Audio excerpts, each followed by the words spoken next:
Anda telah mengunduh podcast yang dipaparkan oleh Pendeta Dr. Erastus Sabdono ini dari truth.id/voice. Selamat mendengarkan podcast ini. Shalom, Bapak Ibu Saudara terkasih. Kebenaran kita hari ini 8 Juli 2022 berjudul Merdeka. Ada satu kalimat yang diucapkan Tuhan Yesus di kayu salib yang memuaskan hati Allah Bapa, yaitu sudah selesai atau tetelestai. Tidak ada orang yang lebih merdeka dari orang yang sudah sampai pada tingkat sudah selesai.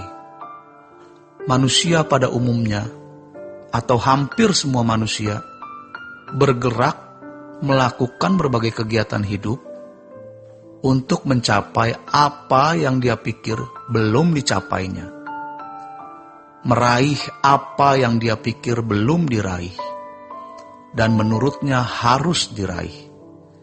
Itulah sebabnya orang terus menggeliat untuk meraih atau mencapai apa yang dia pandang belum dia raih dan dia capai. Dan itu berarti hidupnya belum terasa lengkap. Hidupnya belum terasa utuh. Ia tidak bisa berkata sudah selesai. Tetapi dia akan selalu berkata belum selesai. Hidup manusia dihabiskan untuk hal-hal demikian. Dan sebenarnya tanpa disadari manusia menjadi terbelenggu dan terikat. Bagi kita, ada satu hal yang harus kita genapi, yang pada akhirnya kita juga bisa berkata, sudah selesai. Masing-masing orang memiliki konsep, pemahaman, dan pengertian yang berbeda mengenai hal ini. Kalau anak kecil melihat temannya punya gadget, ia merasa kalau ia belum punya gadget, maka dia belum happy. Ia akan meminta kepada orang tuanya untuk dibelikan gadget. Mulai besar sedikit, ia lihat temannya punya sepeda, dia merasa belum lengkap kalau belum punya sepeda. Ketika masuk remaja, dia lihat temannya punya motor, dia merasa belum lengkap kalau belum punya motor. Yang lain punya pacar, dia belum punya pacar, maka ia merasa hidupnya tidak lengkap atau belum lengkap. Ketika sudah menikah, melihat yang lain punya anak, sementara dia belum punya anak, dia juga merasa hidupnya belum lengkap, dan seterusnya begitu. Kalau pendeta, mungkin agak sedikit kelihatan rohani. Gedung gereja yang digunakan bukan merupakan milik sendiri, atau masih mengontrak. Ia berusaha berpikir bagaimana caranya supaya bisa memiliki gedung atau tempat sendiri. Sesudah punya gedung gereja sendiri, kembali berpikir bagaimana menambah luas lahan untuk parkir. Sesudah punya lahan luas untuk parkir, ia berpikir lagi bagaimana membuat universitas atau proyek lainnya. Bukan tidak boleh. Semua keinginan tersebut akhirnya membuat Tuhan tidak menjadi tujuan. Dan inilah yang sekarang sedang membelenggu hampir semua manusia. Betapa sulit dan nyaris mustahil untuk mewujudkan gaya hidup orang Kristen yang ideal. Bagi orang yang sudah terbiasa atau terlalu lama memiliki filosofi dunia pada umumnya.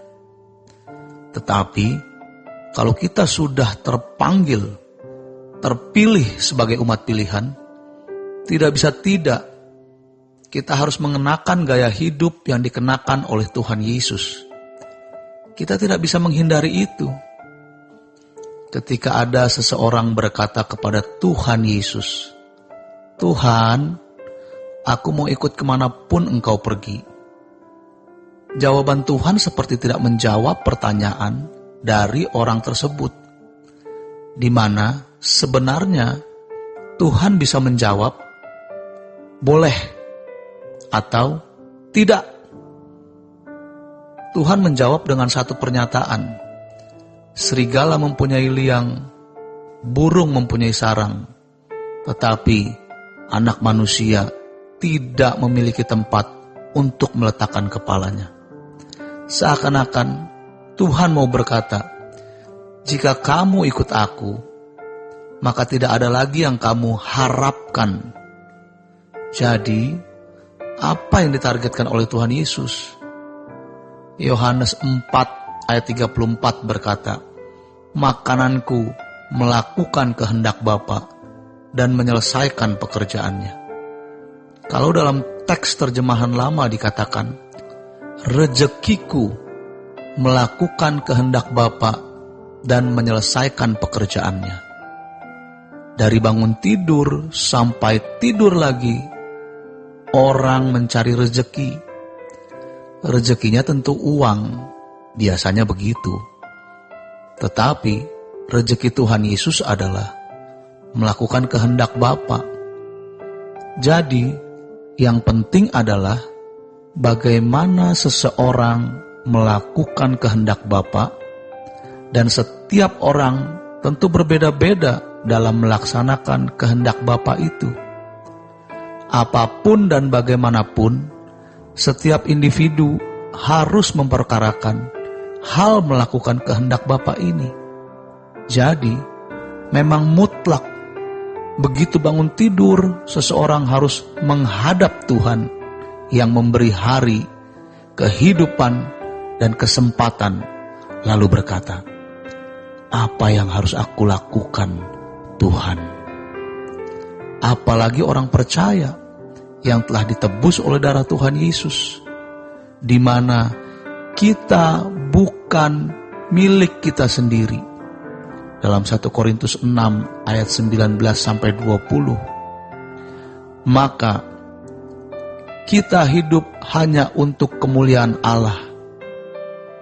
Maka firman Tuhan mengatakan, baik kau makan atau minum atau melakukan sesuatu yang lain, lakukan semua itu untuk kemuliaan Allah. Entah kita punya mobil atau tidak, entah kita menikah atau tidak, entah punya anak atau tidak, lakukan apa yang Allah kehendaki dan muliakan Dia.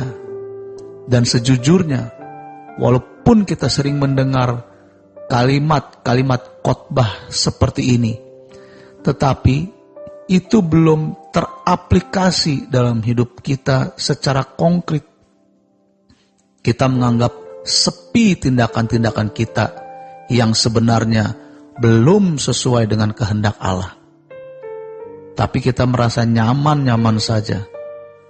Namun, jika kita tekun dan setia dalam kebenaran, pada akhirnya kita akan tahu bahwa setiap kata yang kita ucapkan, yang ditulis dalam gadget kita, semua itu harus dalam pertimbangan apakah kita melakukan kehendak Allah atau tidak. Termasuk juga setiap gerak pikir dan hati kita. Demikian renungan kita hari ini.